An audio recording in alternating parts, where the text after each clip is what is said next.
sebuah praktek tendensius dari orang-orang tertentu, termasuk di internal DPR sendiri, yang kabarnya ada calon yang mereka endorse, calon yang mereka jagokan, ternyata tidak lulus atau tereliminasi dalam pertarungan di DPR Aceh. Sehingga muncullah berbagai macam tudingan-tudingan miring, istilah-istilahnya. Tapi bagi saya itu ibarat pepatah, kalau memang wajah jelek, kok cermin yang dipecahkan.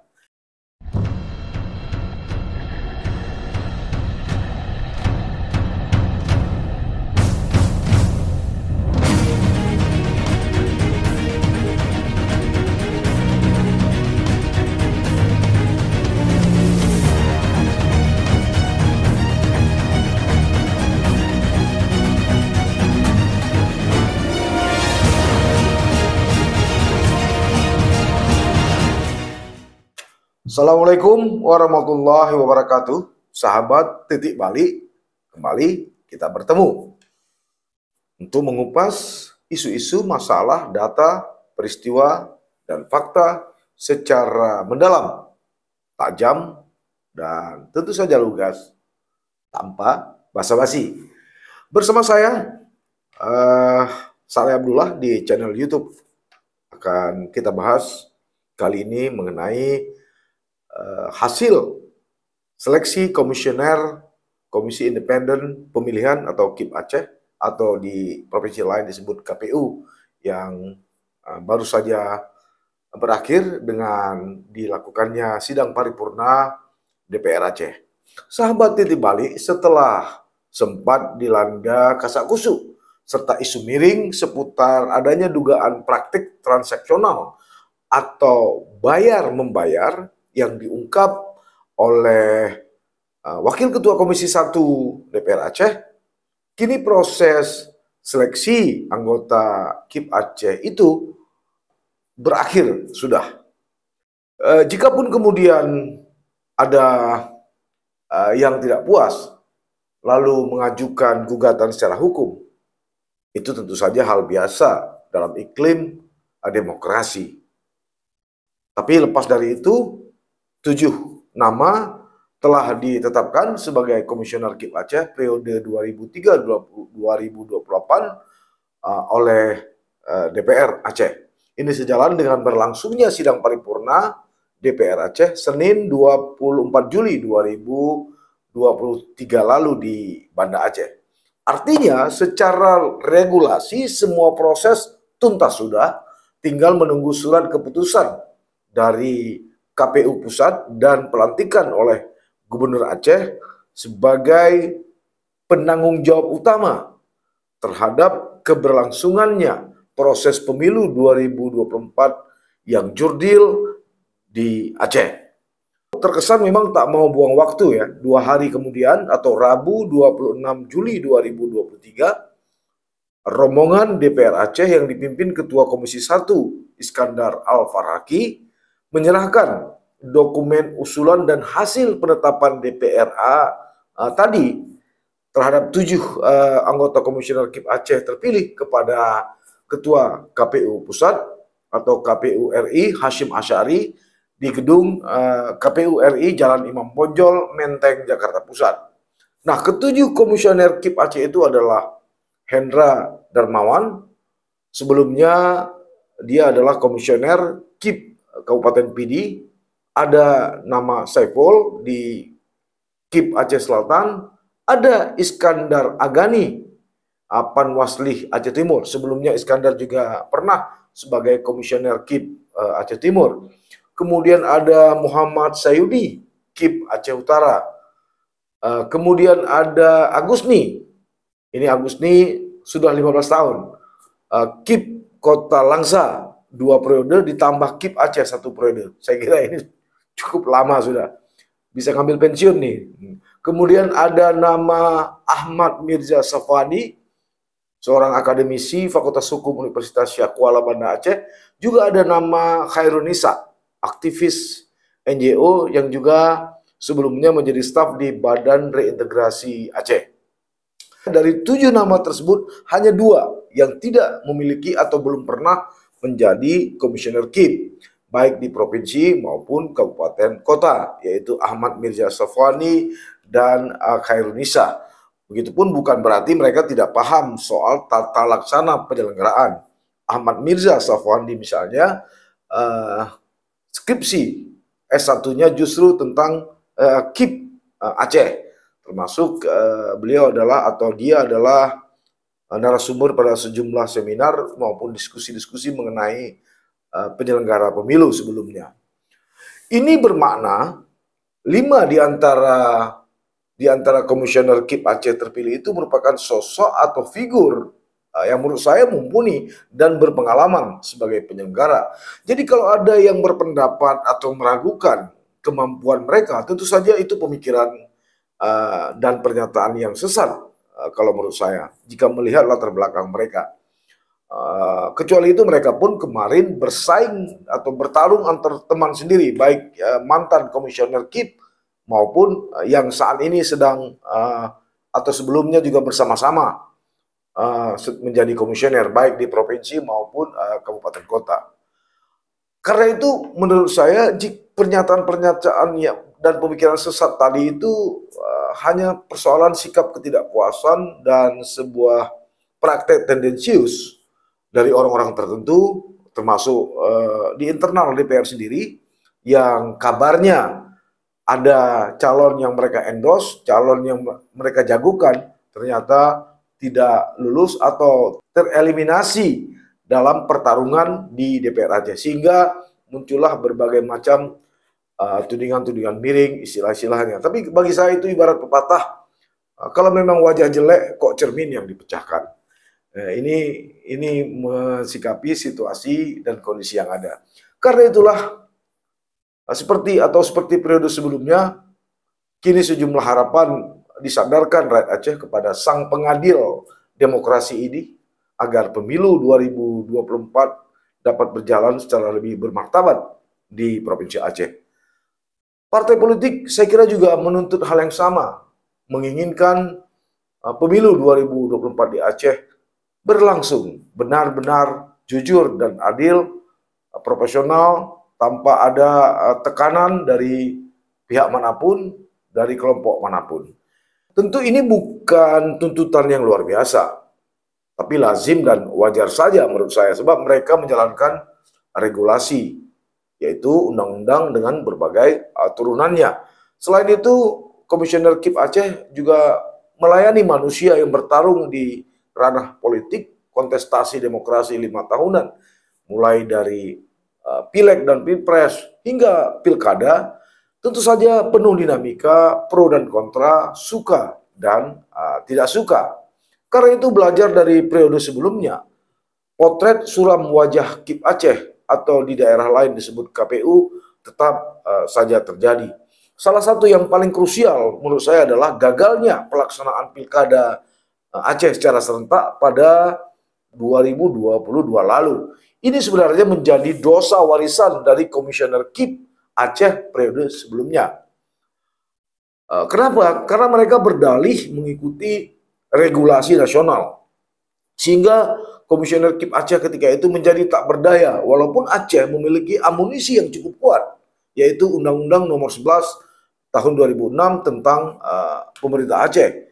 Di sana juga disebutkan tentang regulasi ketentuan pelaksanaan kontestasi pemilu di Aceh.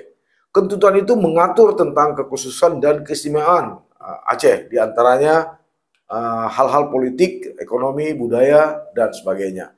Nah, di dalam Undang-Undang Nomor 11 2006 itu, pada pasal 65 ayat 1, jelas dengan tegas dinyatakan bahwa gubernur, wakil gubernur, bupati, wakil bupati, wali kota, wakil bupati, wakil wali kota dipilih dalam satu pasangan secara langsung oleh rakyat setiap 5 tahun sekali melalui pemilihan yang demokratis, bebas, rahasia, serta dilaksanakan secara jujur dan adil. Tapi semua itu menjadi tidak berarti di mata Jakarta. Rakyat dan KIP Aceh secara sadar akhirnya bertukuk lutut pada aturan yang berlaku secara nasional tadi, yaitu pilkada serentak pada 2024 mendatang. Di sudut lain, tetap saja ada pihak yang tidak puas. lalu mengajukan gugatan hukum terhadap komisioner hingga teguran pemecatan oleh Dewan Kehormatan Penyelenggara Pemilu atau DKPP karena ada komisioner yang terbukti bersalah dan melanggar aturan serta kode etik penyelenggara. Ini pengalaman 5 tahun yang lalu. Lantas bagaimana dengan pertanyaan, mengapa ada calon anggota KIP bernilai tinggi tapi justru tidak lulus? Pertanyaan ini kalau kita mau tanggapi secara sederhana menjadi sederhana dia, tapi kalau kita tanggapi secara serius, ini akan menjadi serius. Bagi saya jawabannya sederhana saja. Ini bukanlah proses seleksi atau mencari guru matematik. Tapi sebaliknya, ini adalah proses politik yang mencari sosok atau figur untuk melayani insan politik. Ini bukanlah ujian mahasiswa di kampus, tapi proses seleksi di lembaga legislatif. Tentu saja tidak menafikan bobot nilai akademis yang merupakan bagian tak terpisahkan dari proses seleksi, seperti ada CAT dan tes tertulis lainnya. Jamak terjadi baik di DPR RI maupun di DPR provinsi manapun ya. Sebuah proses seleksi untuk jabatan-jabatan tertentu di DPR pada akhirnya memang keputusan politik yang lebih dominan. Ini juga terjadi pada pejabat tinggi negara, kecuali menteri ya. Walaupun ada hak prerogatif presiden, katakanlah seperti Panglima TNI, Jaksa Agung, dan Kapolri, tetap saja fit and proper test atau uji kelayakan itu ada di DPR. Soal kemudian keputusannya itu ada pada presiden, itulah pertimbangan politis, itulah keputusan politis. Jadi ketika DPR Aceh misalnya memutuskan 7 nama dari sekian nama yang ada itu lebih katakanlah lebih kepada keputusan politik, saya kira itu hal yang wajar.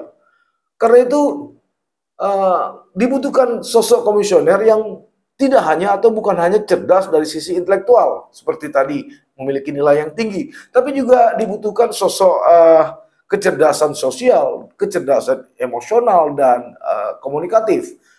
Sebab yang mereka layani ini adalah manusia-manusia politis, bergelut pada sektor politis. Jadi memang dibutuhkan nyali, kemampuan, dan keberanian dalam tanda petik yang ekstra.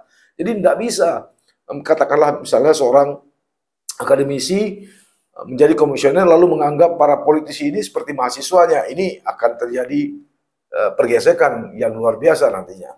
Nah, disinilah menurut saya uji kelayakan dan kepatutan itu dibutuhkan guna mengetahui sejauh mana pemahaman tentang kepemiluan, penguasaan tentang instrumen hukum terkait penyelenggara pemilu di Aceh berdasarkan Undang-Undang Nomor 11 Tahun 2006 tentang pemerintah Aceh, kanun dan undang-undang terkait lainnya.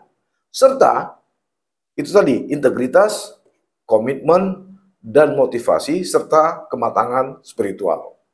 Kalau misalnya hanya semata-mata kita mengandalkan nilai tertinggi, ini artinya tidak perlu dilakukan seleksi secara terbuka dan masif dengan melibatkan manusia. Sekali lagi, kalau hanya mengandalkan nilai, kita sekarang teknologi sudah maju, cukup menggunakan kemajuan teknologi informasi dan komunikasi sekelas artificial intelligence misalnya, atau kecerdasan buatan, yaitu mengandalkan kemampuan komputer atau robot yang dikendalikan oleh komputer untuk melakukan tugas-tugas yang biasanya dilakukan manusia dengan kecerdasannya. Sebab kecerdasan buatan memungkinkan mesin untuk belajar dari pengalaman, menyesuaikan input-input baru dan melaksanakan tugas seperti manusia. Sebagian besar contoh yang sudah terjadi atau yang sering kita lihat dewasa ini adalah mulai dari komputer yang bermain catur hingga mobil yang berjalan sendiri atau mengendarai sendiri, atau sangat mengandalkan pembelajaran mendalam dan proses bahasa ilmiah. Dengan menggunakan teknologi ini, komputer dapat dilatih untuk menyelesaikan tugas-tugas tertentu dengan memproses sejumlah besar data dan mengenali pola dalam data. Itu kalau hanya mengandalkan kemampuan nilai. Tapi sekali lagi, sebegitu canggih apapun teknologi, tetap saja tanpa moral. tanpa norma dan etik yang melandasinya. Tentu berbeda dengan manusia yang beradab dan berbudaya. Karena itu, sekali lagi, sahabat, titik balik, proses sudah terjadi, proses sudah diputuskan. Alangkah baiknya kita mengikuti, menjalani apa yang sudah diputuskan. Memang persoalan puas tidak puas adalah kodrat manusia, tapi kalaulah kita ikhlas dan bercermin pada diri masing-masing, apakah tugas-tugas yang dulunya pernah kita terima, kita emban, katakanlah semacam komisioner KIP Aceh beberapa periode yang lalu, apakah mereka juga sudah melakukan tugasnya dengan baik? Apakah proses demokrasi di Aceh dalam beberapa kontestasi pileg dan pilkada sudah sangat berkualitas, transparan, independen, dan jujur? Inilah pertanyaan-pertanyaan yang harus kita jawab.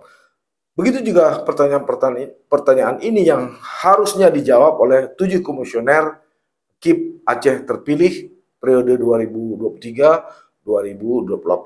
Kalau mereka menjalankan ini dengan baik, tentu akan berdampak pada output atau hasil 2024 mendatang. Jika tidak, sama artinya kita akan terperosok ke dalam lubang yang sama untuk berkali-kali, bukan 2 kali, berkali-kali. Nah, kalau terus terperosok pada lubang yang sama berkali-kali, saya kira kita tidak beda dengan satu istilah yang tidak mungkinlah saya sampaikan di sini. Demikian, sampai bertemu. Assalamualaikum warahmatullahi wabarakatuh. Selamat kepada komisioner KIP Aceh. Jangan lupa like, komen, dan subscribe. Serta aktifkan lonceng notifikasi.